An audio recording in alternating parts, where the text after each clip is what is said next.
안녕하십니까, 이진우입니다.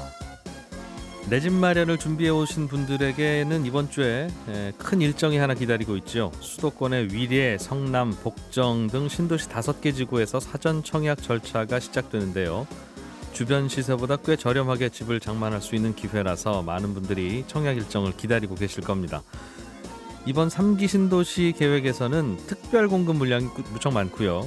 또 무주택자, 신혼부부 같은 특정한 조건들을 갖춘 분들에게도 혜택이 많이 돌아간다고 하는데, 그 말은 이런저런 전략을 잘 짜야 된다는 말이기도 하죠. 오늘은 3기 신도시 청약 일정, 그리고 고민해볼 문제들, 전략들에 대해서 살펴보겠습니다.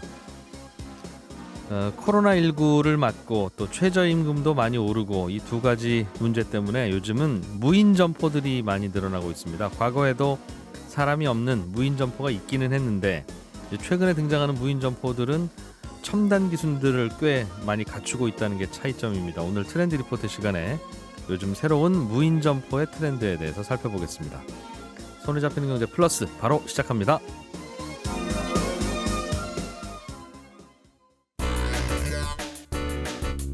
음, 오늘 왜 이래요?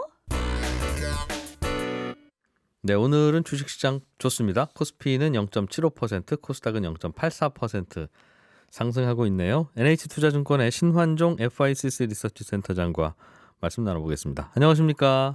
네, 안녕하세요. 예, 요즘 주식시장에서 제일 신경 쓰이는 자꾸 머릿속에 남는 지표들 하나만 꼽아보시라 그러면 네. 미국의 국채금리가 자꾸 내려가고 있는 거, 저거 이거 왜 그런지 참 궁금하다, 이런 말씀하시는 분들이 있어요. 네. 이게 왜 고민인 건가요? 이게 뭐길래 그게?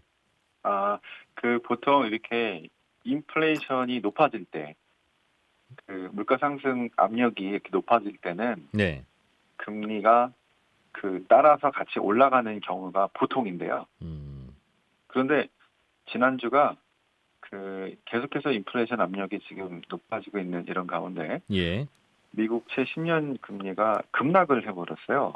음, 올해 1분기쯤에 미국 채 10년물이 거의 1.7%까지 예. 이렇게 빠르게 올라갔다가 지난주에는 쭉 떨어져가지고 1.28%까지 지금 1분기쯤에 고점 치고 흘러내리다가 지난주는 아주 팍 떨어져 버렸거든요. 이게 되게 특이한 현상입니다.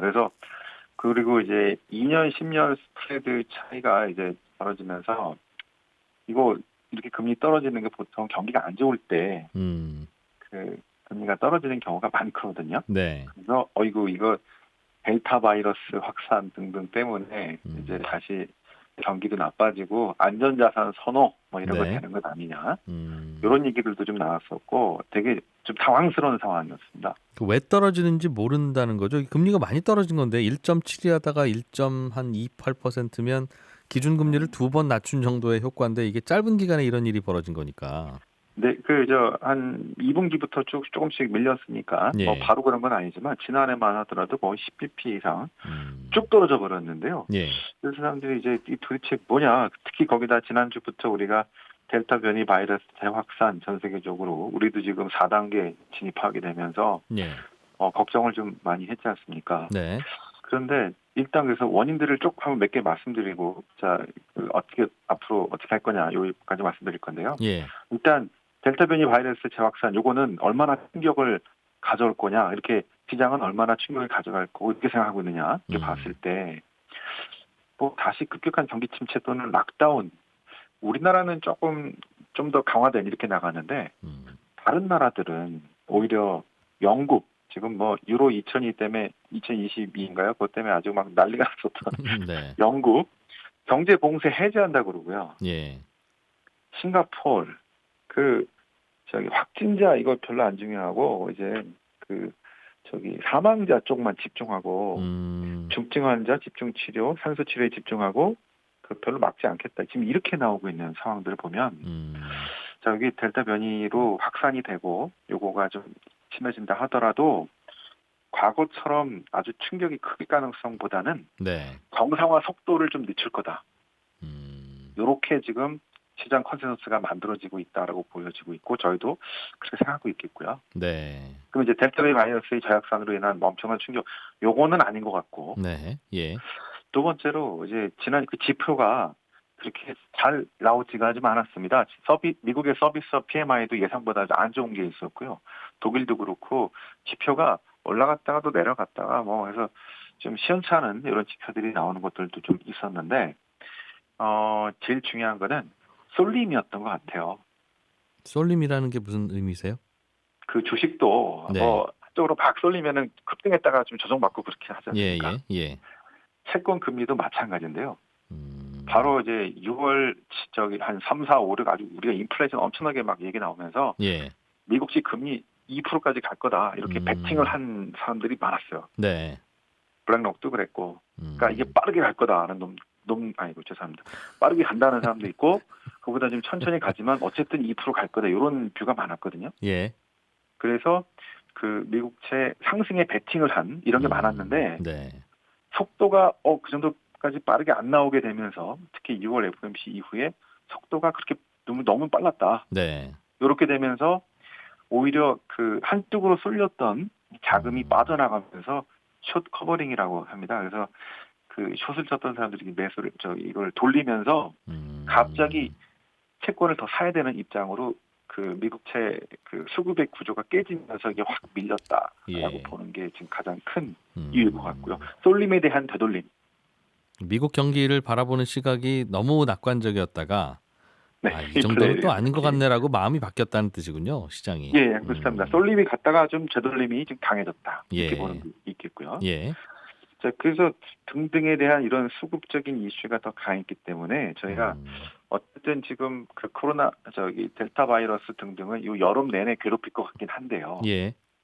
단기적인 것하고 그 여름 이후에도 계속될 것들을 구분해서 본다면 우리가 단기적으로 델타 바이러스 4단계 진입 등등으로 조금 어지럽긴 하지만 그거는 여름 정도로 보고 그 이후에 어떤 게 금리가 올라가는 게 맞냐 아니면 여기서 유지되거나 더 떨어지는 게 맞냐고 봤을 때는 예. 올라가는 게 보는 게 맞겠죠.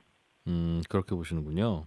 그렇다면은 여기서 이제 채권 투자 전략이 나옵니다. 지금 이제 저희도 주식 많이 하시지만 예. 그 퇴직연금도 그렇고요. 여러 가지 그 펀드에 여러분들도 모르게 가입돼 있는 게 많아요. 채권형 그게, 펀드가 예. 네네. 특히 예. 글로벌 채권형 펀드 이거 많습니다. 예. 국내 이럴 때는 지금 채권 금리 하락은 채권 강세거든요. 가격이 올라갔어요. 그러니까 금리가 최근에 1.7에서 1.28까지 떨어졌다는 그렇죠. 게 오늘의 주제인데 그렇죠. 이로 인해서 떨어졌으니까. 채권형 펀드는 돈을 많이 벌었다는 말이죠. 그렇죠. 근데 지금 올라가면은 오히려 이제 가격이 떨어집니다. 주식 떨어지는 금리가 거죠. 올라가면 네. 예. 우리가 이제 예상해야 된다 그랬죠. 예. 뭐랄 거. 그러면 지금 요런 펀드나 요런 달러 채권 위주의 요런 네. 채권은 가격이 가장 높으니까 지금 정리를 하시고 많이 올랐으니까. 네, 비중을 그러니까 주식 정리하시는 것처럼 예. 비중을 줄였다가 다른 것 좀 하시다가 연말이나 내년 초나 이렇게 금리가 다시 한번 급등한 다음에 예. 그때 다시 하셔도 될 것 같죠. 그게 좋을 것 같다. 연말에는 금리가 많이 오를 걸로 다시 보시나 봐요. 네, 맞습니다. 그러니까 이게 지금 어쨌든 델타 등등등의 이슈가 요한 여름에 좀 잡히고 아까 말씀드린 대로 영국 또 미국도 그렇고 다시 경기 좋아지면 백신 접종이 계속 확대되고 있기 때문에 네. 하반기가 그렇게 진행이 되고 또 인플레이션, 테이퍼링 이런 것들이 기다린다고 한다면 금리는 지금보다 높아질 것 같고요. 그러면 지금은 채권을 좀 매도해야 하는 게 괜찮을 것 같다. 좋을 것 같다. 이렇게 판단합니다. 그런데 지금 미국의 10년물 국채 금리가 1.28이라는 건 네. 1.3% 이자만 준다고 약속하면 10년 내내 앞으로 10년 네네. 동안 내가 내 돈 거기 채권에 넣겠다는 분들이 많다는 말 아니겠습니까? 앞으로 10년 내내 1.3% 연 이자라면 나는 만족해. 그렇죠. 그런데 그게 아까 말씀드린 게 예. 지금 가격이 변하지 않습니까? 예. 지금 이 가격이 1.3 근처로 내려온 게 지금은 1.36으로 지난주보다 한 10bp 올랐는데요. 예. 어쨌든 1.36이 가격이 형성된 거는 지금 높았던 게 아까 말한 숏 스퀴즈로 인한 그 수급 구조가 단기간에 깨지면서 간 거기 때문에 이게 하반기에 만약에 2%가 된다면 나는 10년 동안 2% 받을 수 있는데 지금 사면은 1.36%밖에 못 받잖아요. 예. 그러면은 이거는 상당히 손해. 그래서 지금 같은 경우는 가격이 그거는 좀 비중을 줄였다가 특히 특히 예. 저 달러 채권입니다. 국내 채권은 많이 또 올라왔기 때문에 좀 다르기 때문에 달러 채권 쪽 혹시 펀드 갈등이 있으면 좀 정리했다가 네. 연말 연초에 다시 한번 그때 금리가 오르고 알겠어요. 나서 하는 게 훨씬 나을 것 같다는 게 저희의 생각입니다. 채권 시장의 금리라는 게 이게 항상 미래를 전망해서 신중하게 거래하는 게 아니라 네. 거기도 주식 시장처럼 내릴 때는 또 많이 내리고 오를 때는 또 그렇죠. 많이 오르고 그러니 맞습니다. 네, 그러니 맞습니다. 그런 게 꼭 많이 반영돼 있는 금리 같다. 요즘 금리는 그 네, 말이군요. 그렇습니다. 네. 예, NH투자증권의 신환종 FICC 리서치 센터장이었습니다. 고맙습니다. 네, 수고하십시오. 네. 오늘도 날씨가 많이 더운 모양입니다. 조금 전인 11시에 남쪽 지역에 폭염 경보가 발효됐네요. 연천, 이천, 서울도 마찬가지고 부산, 밀양, 군위, 성주, 포항, 광양, 순천, 한평, 영광, 제천, 단양 이 지역에 폭염 경보가 11시 기준으로 발효됐습니다. 밖에 좀 덜 나가시고 가벼운 옷차림 하시고 물 많이 마시고 그렇게 하고 하루 잘 넘기시기 바라겠습니다.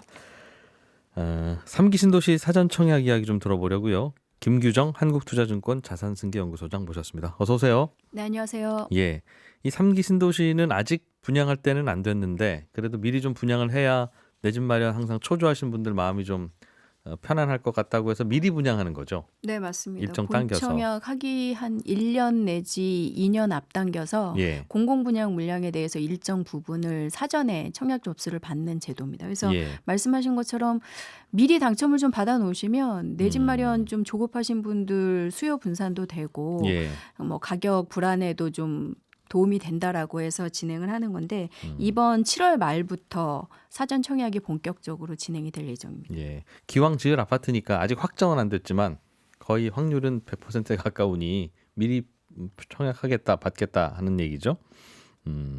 그러면 만약에 이번에 사전 청약에 당첨이 되면 입주는 언제로 예정돼 있습니까? 지금 가장 먼저 지구계획 확정이 돼서 7월 말에 먼저 이제 사전 청약 개시를 하는 인천 계양지구의 경우에는 예. 국토부 발표로는 21년 7월 말에 사전 청약 결정을 하고 23년에 본 청약을 하면 예. 25년에는 이제 본격적인 입주를 할 수 있다라는 계획 로드맵을 발표를 하고 있는데 예.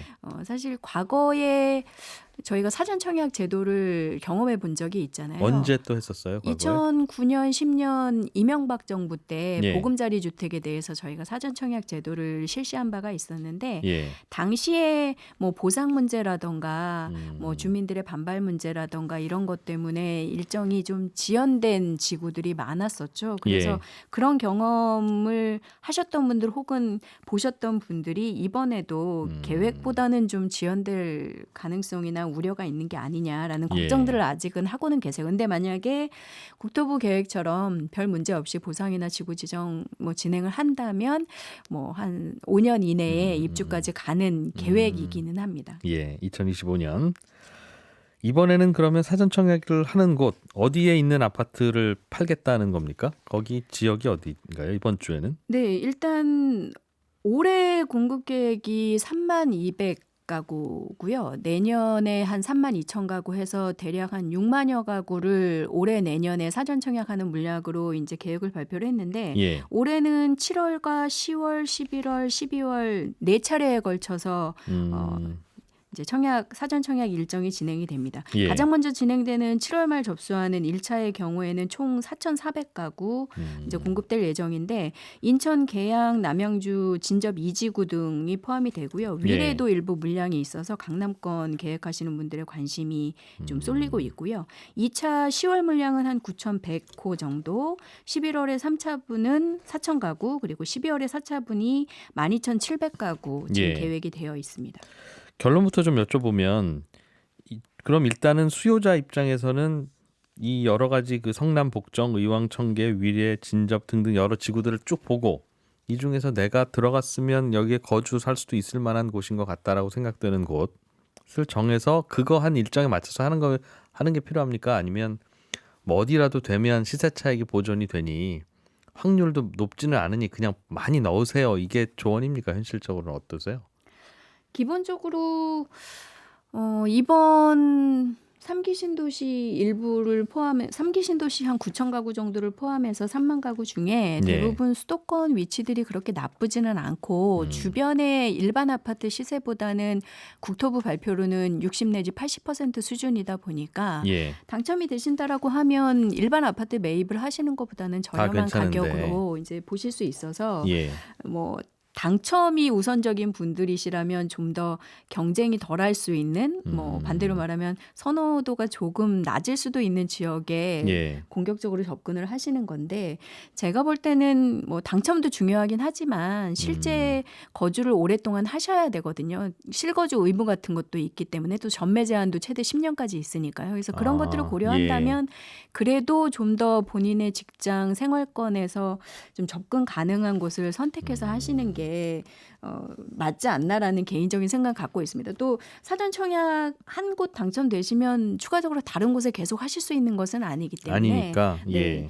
결정을 좀 고려해서 하시는 게 필요한데 뭐 인터넷상의 전략으로는 당첨이 되시려면 좀 비인기 지역의 수도권이니까 예. 좀 여러 곳을 하는 게 맞다라는 주장을 하시는 분들도 있더군요. 이거는 다 공공 아파트입니까? 즉 네, 공공분양 아파트 중에 일부를 사전 청약하는 겁니다. 이게 보통 청약 통장 가점이 뭐 다자녀야 되고 무주택 기간도 길어야 되고 해서 뭐 70점이 넘어도 불안하네. 이거하고는 좀 다른 개념의 추첨인가 봐요.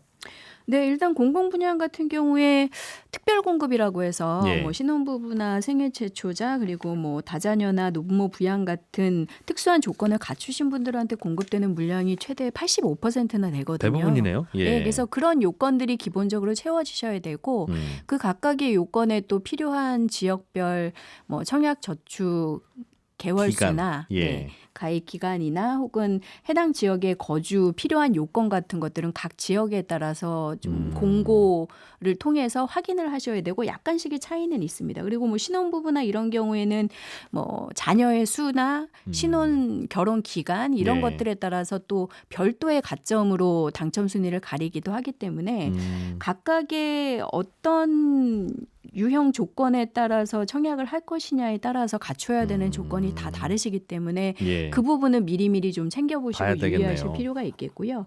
뭐 15% 정도는 일반 공급분도 있어요. 그 경우에는 아까 처음에 말씀하신 것처럼 기본적인 저희가 공공분양 청약할 때 보셨던 청약통장 가입 액수, 그다음에 가입 횟수, 납입 횟수 뭐 이런 거에 따라서 순차제로 적용되는 물량도 일부 있기는 예. 합니다. 아, 이거는 청약통장 횟수, 납입 횟수만 중요한 것인데 나머지는 조건이 별도로 있으면 그런 조건이 있는 분들은 따로 또 한번 추첨하는 기회가 있는 건가 봐요.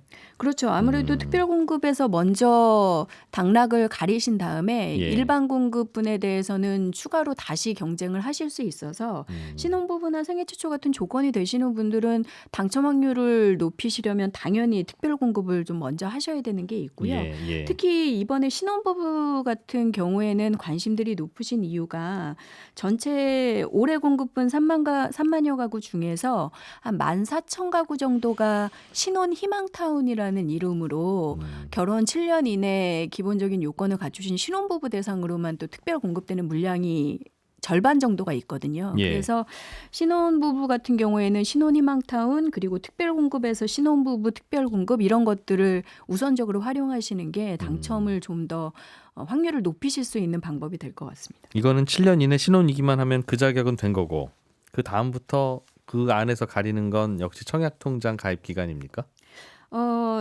해당 지역에서 거주하신 기간, 그다음에 납입 횟수, 소득, 자녀 수, 무주택 기간 이런 요건들이 그것도. 순위별로 또 따로 적용이 되기 때문에 복잡하네요. 일단 좀 먼저 우선 공급 요건을 받으시려면 기본적인 신혼부부 희망타운 요건을 갖추신 분들 중에서 결혼한 지 한 2년 이내로 짧게 예. 자녀가 있으시고 소득이 좀 낮으면서 해당 지역에 거주하신 분들이 우선 당락이 결정되실 가능성이 같은 있습니다. 신혼부부라도. 네, 기간이 좀 더 짧은 신혼부부들 그리고 소득이 좀 더 적고 해당 기간에 해당 지역에 2년 이상 사시면서 또 납입 횟수도 24회 이상, 2년 이상 많으신 분들 1단계 30% 우선 공급이 되기 때문에 지금 말씀드린 것처럼 듣기만 하셔서는 굉장히 좀 복잡하네요. 복잡하실 수가 그러니까 있어요. 뭔가 이건 문서를 좀 들여다봐야. 네, 그래서 16일에 정확하게 입주자 모집 공고가 나면 정확한 자격 공부. 요건, 그다음에 지역별 뭐 거주 의무 기간 이런 것들 다 확인이 좀 필요하신 상황으로 판단이 됩니다.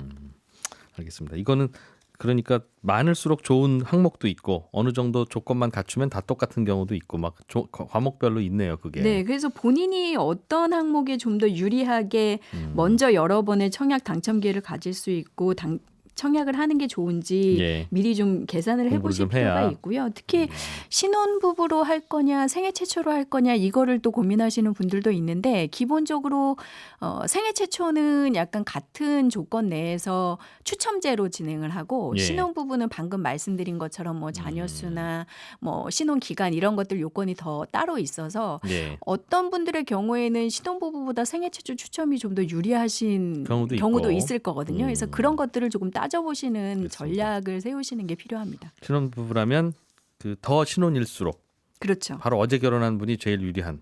네, 그리고 신혼희망타운 같은 경우에 사실 예비 신혼부부 같은 분들도 1년 이내 그래요? 예비 결혼 대상자들도 포함이 되시니까 뭐 아직 결혼 안 하신 분들도 대상이 되실 수는 있습니다. 그대와 나는 조금 늦게 만났으면 좋을 뻔했네. 네, 뭐 나는 7년 차 신혼희망타운 부부들이 공급 꽤. 부분에서는 그런 얘기도 나올 법하죠. 알겠습니다. 이게 당첨되고 나서 본청약까지 갖춰야 될 요건도 있다고 들었는데 이것도 알아서 공부를 좀 해야 되는 이제 그런 건가 보죠? 네, 사전 청약 때는 기본적으로 본 청약 때랑 마찬가지로 무주택 세대원 요건이나 저축 통장 이제 그 청약 저축 통장 네. 가입 여부 그리고 소득 조건 자산 요건 이런 것들 기준을 기본적으로 따지셔야 되는데 본 청약 때까지 갖추시면 되는 요건 중에 이제 지역 거주 기간이 있으세요. 예. 지금 경기도 같은 경우는 기본적으로 6개월에서 1년 정도 그리고 투기과열 지역이면 최대 2년까지 해당 지역에서 거주 요건을 채우셔야 예. 이제 청약 자격이 생기시는 요건들이 있는데 이 부분은 사전 청약 때 아직 채우지 않으셔도 청약을 해보실 수 있습니다. 그럼 지금 나는 경상도나 충청북도에 사는데 그건 아니고요. 수도권에 거주하고 계신 분들 중에서 거주 요건을 아직 못 채우신 분들도 사전 청약에 청약해서 당첨되실 수는 있고 다만 실제 본 청약이 시작되기 전까지 정해진 거주 앞으로 기간 2년. 요건을 채우셔야 되니까 당첨되시면 해당 지역에 거주를 해서 요건을 야. 마저 채우시면 되겠죠. 그러니까 예를 들면 하남시에서 분양하는 아파트를 하고 싶으면 하남시에 거주해야 된다는 거죠. 본청약까지 거주 기간을 맞춰야 된다는 거죠. 그렇죠. 현재는 수도권에 거주하시면 청약이 가능하지만 만약에 네. 하남시 우선순위에서 당첨이 되셨다면 당첨되신 후에 하남시로 전세나 월세 이주를 해서 월세. 거주 요건을 채우셔야 합니다. 그러니까 수도권에 사시는 분 중에도 뽑고 네, 또- 수도권으로 당첨이 되셨다면 수도권에서만 거주를 채우시면 되죠. 또 이제 경기도 사시는 분은 또 따로 한 번 더 뽑고 하남시에 사시는 분은 또 하남시에서 또 한 번 뽑으니까 네, 하남시 사시는 분은 하남시에서도 뽑을 때도 또 기회가 있고 경기도 뽑을 때도 또 하남시는 경기도니까 기회가 있고 알고 보면 그것도 수도권이니까 또 기회가 있는 거네요. 맞습니다. 경기도 같은 경우에 해당 지역 먼저 30% 그다음에 경기도 20% 나머지 수도권 50% 이렇게 순서대로 단계가 있기 때문에 예. 해당 지역에서 만약에 당첨이 안 되시더라도 다음 순위에서 다시 할 경쟁하실 수 수 있다는 거죠. 있으니까. 그러니 예를 들면 내가 충청북도에 사는데 지금 신청을 하고 되면 그때 이사 가서 경기도에서 살면 어떠냐 이거 안 된다는 거예요. 네, 현재 수도권 현재는 거주는 하셔야 수도권이어야 됩니다. 된다. 알겠습니다. 젊은 분들이 많이 들어올 거라고 해요. 이번에. 네, 일단 신혼희망타운이 거의 절반 정도 있고 또 예. 특별공급 중에서도 상당 부분이 신혼부부 그리고 생애 최초에게 공급이 되기 때문에 예. 상대적으로 일반 공공 분양 가점제나 뭐 청약통장 가입 기간 같은 것에서 좀 불리하셨던 젊은 분들이 예. 이런 특별공급 통해서 당첨되실 가능성이 좀 높아진 거죠. 그래서 그분들 같은 경우에는 굉장히 좀 반기는 입장이고요. 예. 상대적으로 근데 오랫동안 무주택 세대주 요건 가입 횟수, 가입 금액 같은 걸 관리해 오셨던 중장년층 분들은 예. 또 신혼부부에게만 공급이 몰린다라고 해서 좀 볼멘소리를 있겠죠. 하시기도 합니다. 네. 1189님께서 방송 들으시다가 청약 당첨됐는데 중간에 혹시 해외 발령이나 이런 이유가 생기면 중간에 실거주를 못하거나 팔아야 될 수도 있는데 가능합니까? 이런 질문 주셨네요. 예외 요건으로 해당이 되실 것으로 생각이 되는데요. 네. 그렇다라고 하면 처분을 하실 때 음. 일반 처분은 아니고 LH를 통해서 다시 싼 값에? 매각을 하시게 되니까 실제로 수익을 어느 정도 배분을 해주는지는 세부 그것도 요건을 좀 확인하실 알겠습니다. 필요가 있어요. 그러니까 개인의 일반 요건이 안 돼서 포기하시는 경우에는 사실 프리미엄이나 수익을 거의 받지 못하고 그냥 원래 가격으로 되파셔야 되는데 예. 이런 경우에는 특수 요건에 아마 예외 조항에 있을 걸로 파악이 되고 그럴 경우에는 수익 배분이 어느 정도 인정되지 않을까라고 생각을 합니다. 쭉 듣고 나니까 기회는 꽤 있으나 공부를 많이 해야 되겠네라는 생각이 드네요. 공부 어디 가서 하면 됩니까? 마지막으로. 지금 3기 신도시 홈페이지가 따로 있어서요. 예. 거기에 이제 청약 공급 계획이나 뭐 지역에 대한 요건들, 분양 면적 이런 것들 그리고 청약 시기 뭐 이런 정보들이 다 올라와 있고요. 실제로 청약을 하실 때도 온라인 청약 접수가 기본이시거든요. 그래서 공동인증서나 이런 것들 미리 준비를 하시고 네. 아까 복잡하게 설명드렸던 여러 가지 청약 자격 요건을 좀 미리 학습하시는 게 좀 필요하신 걸로 보여집니다. 나이가 많아서 혹은 좀 인터넷 잘 몰라서 어렵다고 하시는 분들에게는 예. 일부 현장 접수나 이런 지원이 되기도 하니까요. 그런 것들은 공고문 통해서 어디에서 접수를 하실 수 있는지 알아보시면 됩니다. 공고문이 너무 글자가 깨알 같아서 네, 나이 읽기 드신 좀 분들. 힘드시긴 하죠. 한국투자증권의 김규정 자산승계연구소장이었습니다. 고맙습니다. 감사합니다. 네, 무인 점포 이야기 좀 해보겠습니다. 로그인디 조현경 대표와 함께합니다. 어서 오세요. 네, 안녕하세요. 예전에도 그 주인 없는 무인 점포가 있긴 있었어요. 바구니에 돈 넣고 알아서 양심적으로 가져가세요. 맞아요. 야채 가게도 있었던 것 같고 가끔. 네.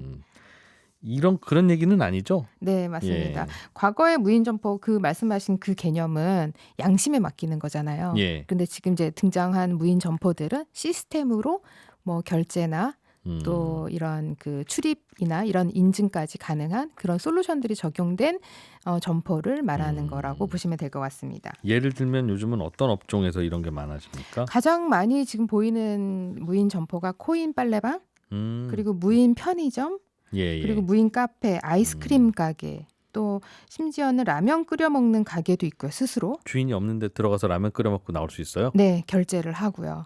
그리고 뭐 컵라면 토핑 같은 경우에도 냄비라면? 냄비라면이죠. 오, 네. 예.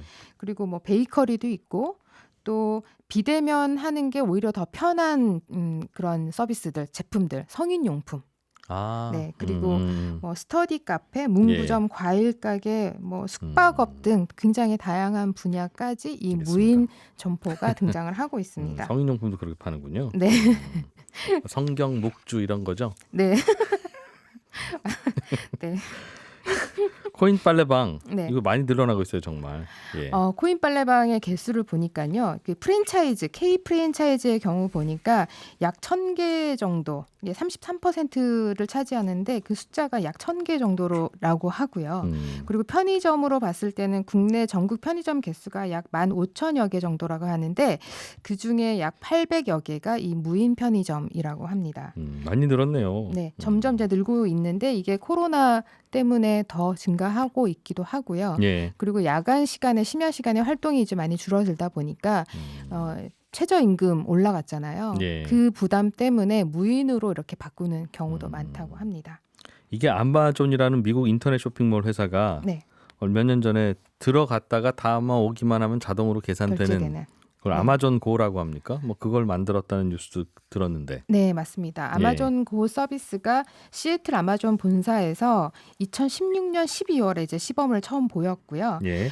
이 아마존 고에 적용된 기술은 뭐 저스트 워크아웃 기술이라고 해서 뭐 여러 가지 이제 4가지 핵심 기술이 들어가 있는데 이 뭐 카메라가 작동을 하고 있어서 예. 고객이 어떤 물건을 드는지 그다음에 이 행동 반경이나 이런 것들을 다 추적을 하면서 실제 바코드를 찍거나 하지 않더라도 그냥 장바구니에 담고 나가면 자동으로 결제가 돼서 아마존 앱으로 이제 청구서가 날아가는 이런 형식으로 되어 있습니다. 예. 이 기술 비슷한 기술을 적용한 국내 한 백화점에서도 이런 매장을 이제 오픈을 했거든요.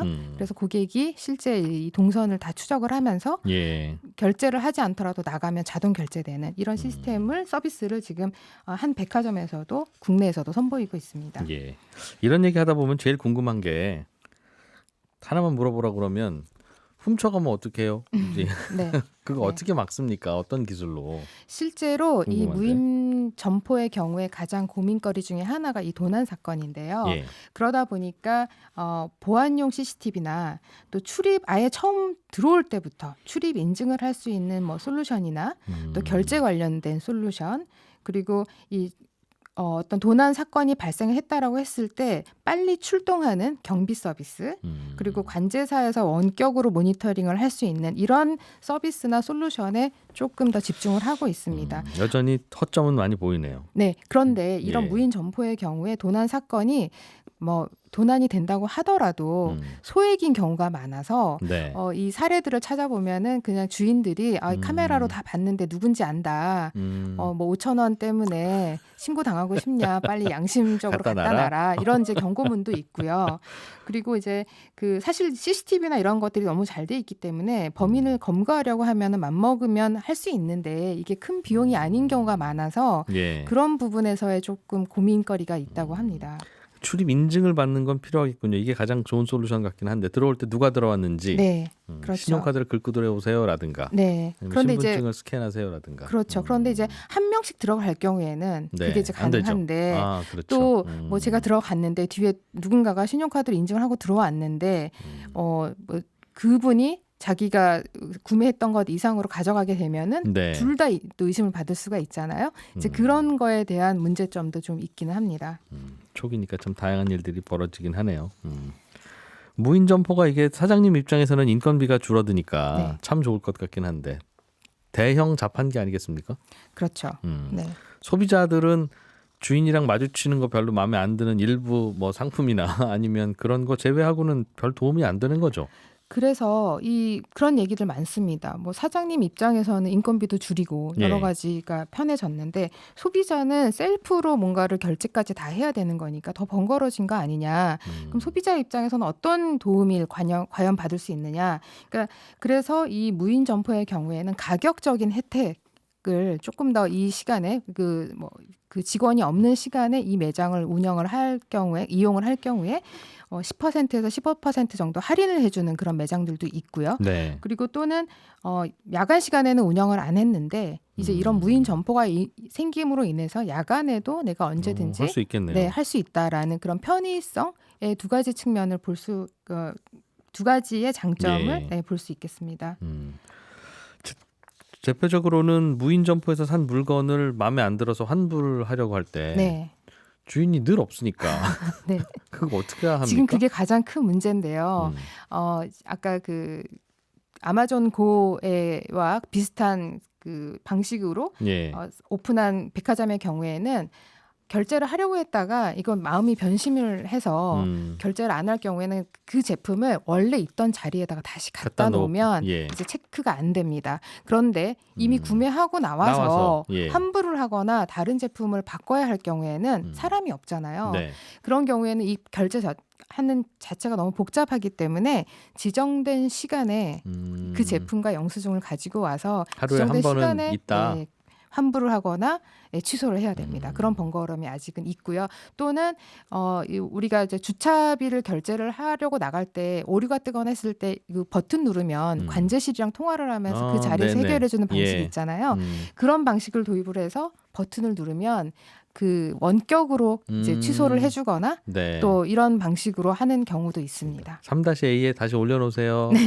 조현경 손님 그럼 어제 저녁에 오셨네요. 취소해드릴게요. 뭐 이렇게. 네. 사실상 사람 있어야 되네요. 그렇죠? 그렇죠. 네. 그래서 아예 사람이 없을 수는 없고요. 완전 자동이라고 하기에는 아직까지는 시스템 상으로 조금 부족한 면이 있죠. 네. 아까 혼자 들어가서 라면 끓여 먹고 나와도 주인 없는 그 가게는 네. 설거지는 누가 와서 합니까? 이게 다 일회용 제품입니다. 아, 그냥 다 일회용 용기이기 버리게끔. 때문에 네. 네. 알겠습니다. 신기해서 다른 건 다 지나가다 봤는데 네. 아직 못 봐서요. 예. 앞으로는 무인으로 파는 게 더 많이 늘겠네요. 술과 담배도 무인 점포로 구매를 할 수가 있고요. 예. 단 이제 주민등록증을 스캔하거나 얼굴 인증 또는 통신사를 통한 성인 인증을 거치면 술과 담배도 이제 구입을 할 수가 있고요. 네. 그리고 그 해외 같은 경우에는 도요타에서는 아예 무인 그 점포가 이동형 무인 점포를 선보이기도 했습니다. 도요타에서 이 팔레트라고 하는 그 서비스를 선보였는데요. 자율주행차 안에 소매점을 만들었습니다. 그래서 내가 원하는 시간에 내가 원하는 상품을 내가 있는 곳으로 가져다 주는 서비스인데요. 네. 이 자율주행차가 도착을 하면 그 앱을 통해서 인증을 하면 문이 열리고요. 그 안에 들어가서 원하는 제품을 신어보기도 하고 입어보기도 하고 원하는 것들을 장바구니에 담고 나오면 그대로 앱을 통해서 결제가 되는 이런 옷이나 신발 방식의 파나 봐요. 뭐 옷, 신발, 먹을거리, 반찬 뭐 이런 여러 가지 서비스들을 할 예정이라고 합니다. 그냥 부른다 그러면 나 네. 이따가 저녁 때 옷 좀 사려고 하는데 옷가게 트럭 하나 우리 집 앞으로 보내주세요 하면 자율주행차가 온다는 거죠. 그렇죠. 하기야 인건비 안 드니까 그렇죠. 그냥 보내주기만 하면 되겠네요. 그렇죠. 그래서 이 서비스를 도쿄 올림픽 때 시범 운행할 예정이라고 합니다. 네. 그래서 뭐 이게 확대되면은 개인에게 이제 찾아오는 그 모빌리티와 결합해서 개인에게 예. 찾아오는 점퍼 서비스가 가능해질 텐데 뭐 예를 들어서 미용 도구나 화장품들이 모두 비치되어 있는 셀프 미용실이 온다거나 또는 메이크업 샵이 온다거나 네. 또 의상을 대여해주는 뭐 이런 그 자율주행 그 소매점이 이야. 올 수도 있고요. 그리고 이동형 뭐 이런 헬스장이 올 수도 있고요. 그러니까 이제 이 자율주행차와 결합된 무인 점포의 그 가짓수가 굉장히 다양하게 확대될 것으로 보입니다. 야, 이러면 이거는 부동산 시장에도 영향 많이 주겠는데요. 아니 목 좋은 곳에 가게 낼 이유가 점점 줄어들잖아요. 그렇죠. 네. 웬만하면 그냥 불러서 해결하니까. 중국에서는요. 예. 그 스웨덴의 휠리스라고 하는 스타트업이랑 중국의 허페이 대학이랑 리테일 회사 히말라피가 함께 개발한 모비마트라고 하는 게 있는데요. 예. 움직이는 마트입니다. 그래서 이 자동차 도 태양광으로 움직이거든요. 그래서 자율주행 편의점이 2017년도에 이미 서비스를 시작을 했습니다. 네. 그래서 고객이 원하는 곳으로 와서 대신 이제 이용하는 방법이나 이런 것들을 어렵게 또 설명을 하면 안 되니까 홀로그램을 통해서 네. 가상 점원이 이제 나와서 이용 방법도 쭉 설명을 해주고요. 그 제품에 대한 RFID가 다 장착이 되어 있어서 갖다 대면 자동 결제되는 방식의 이야. 이런 것도 이미 서비스를 하고 있는데 실시간 재고가 부족할 경우에는 근처에 있는 모비마트에 남아도는 재고랑 서로 막 교환을 오고. 하기도 하는데 그 교환을 이야. 드론으로 한다고 합니다. 집이 좁아서 집에 운동기구 갖다 놓기 좀 어려운 분들 헬스장 가기 귀찮으면 집 앞으로 트럭에 그렇죠. 안에 러닝머신 하나 들어있는 거 오거라 해서 올라가서 뛰고 다시 내려오고 그러면 될 것도 같고 네. 다양한 비즈니스가 가능하겠어요. 예. 최근에는 그 셀프 세차장처럼 애견 그 목욕시키는 그냥 설비만 갖다 놓고 네. 알아서 씻기고 가세요. 저희가 씻겨드리지는 않아요. 그 대신 네. 저렴해요 하는 것도 많이 있다고 등장을 들었습니다. 하고 있습니다. 예. 네. 그래서 이런 무인 점포 창업을 하려고 하시는 분들이 되게 많으실 텐데 돈은 얼마나 들어요, 보통? 가장 나와 적게 있는 건? 드는 비용으로 봤을 때는 이제 뭐 월세 이런 거를 빼고 네.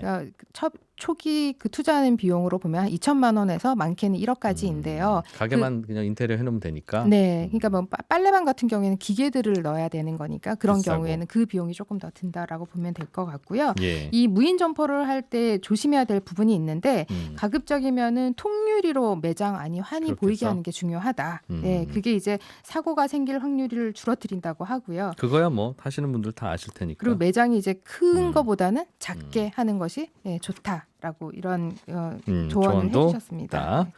로그인기 조영경 대표였습니다. 고맙습니다. 네, 고맙습니다. 예, 저는 내일 찾아뵙겠습니다.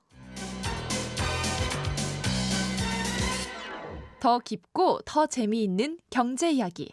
이진우의 손에 잡히는 경제 플러스.